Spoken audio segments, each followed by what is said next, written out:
ինչպես է բնութագրվում առողջ մարդու, առողջ սեռական կյանքը, ծերությունն է խանգարում սրան, իսկ այսօրվա բժշկության մեջ մենք գիտենք, որ ծերությունը բնութագրվում է որպես հիվանդություն, որտեղ ծերությունը թվեր չեն, հա, մեր պասպորտի մեջ ծերությունը սա օրգանիզմի վիճակն է եւ ծերության ամենահիմնակարային այսպես բնութագրից մեկը ես կբնորոշեմ գեներալիզացված բորբոքումը, հա, մենք գիտենք, որ այդ բորբոքումը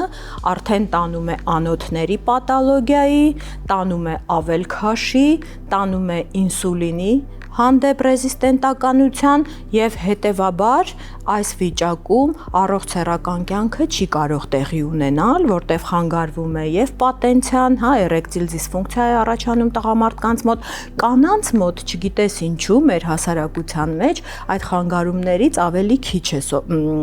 քիչ է ընդունված խոսել, բայց կանայք էլ են ունենում նմանատիպ խնդիրներ, եթե այս գեներալիզացված բորբոքման հետևանքով նրանց մոտ առաջանում է ծերություն հիվանդությունը, որը կարող է լինել ցանկացած տարիքում, եթե մարդը ունի ավելքաշ, մարդը ունի նյութափոխանակային համալիր խանգարումներ, ունի գոտկատեղի ավելացում տարիքային եւ սեռական նորմաներից բարձր, տարիքային չէ սեռական նորմաներից բարձր եւ հետեւաբար տեսնենք թե որ սնունդն է բերում այս վիճակին, հա, գեներալիզացված բորբոքմանը մեզ մոտ բերում է ռաֆինացված, զտված մթերքները